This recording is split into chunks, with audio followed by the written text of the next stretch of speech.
The magic compass. It was a chilly morning when Max found the compass. He had been rummaging through his grandfather's old chest in the attic, looking for something interesting to show at school for History Day. Among the dusty books and faded maps, the small silver compass stood out. Its glass was spotless, and the needle glowed faintly, even in the dim light. Max picked it up and noticed an inscription on the back. To those who seek, follow where it points. Curious, he turned it over and watched as the needle spun wildly before settling on a direction.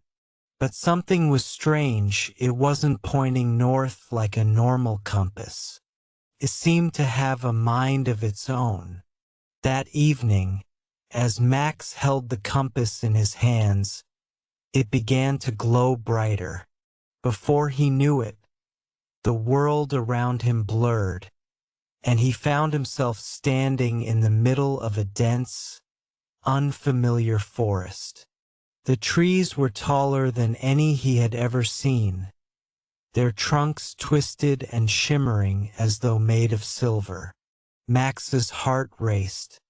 "Where am I?" he muttered, clutching the compass tightly. The needle began to move again, guiding him deeper into the forest. Along the way, he encountered strange and wondrous sights. Rivers that sparkled like liquid diamonds, creatures that seemed like a mix of birds and dragons, and flowers that whispered when he brushed past them. The compass led him to a clearing where a small wooden hut stood. Smoke rose from its chimney, and a soft, warm light spilled from the windows.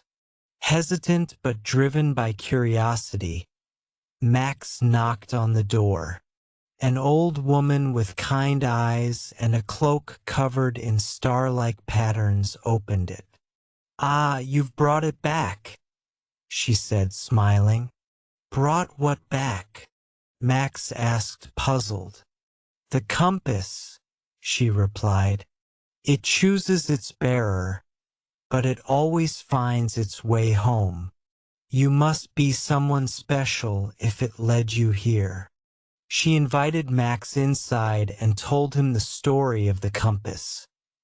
It was crafted by an ancient explorer who wanted to ensure that the curious and brave could always find their path. "It will take you wherever your heart truly wants to go," she explained. Max spent hours talking with the old woman, learning about the compass's powers and the adventures it had guided. When it was time to leave, she handed him a small map. "This will help you find your way back here. But remember, the compass will always show you the way." As Max followed the glowing needle back through the forest, he realized that his life would never be the same. The compass had opened the door to endless adventures, and he couldn't wait to see where it would take him next.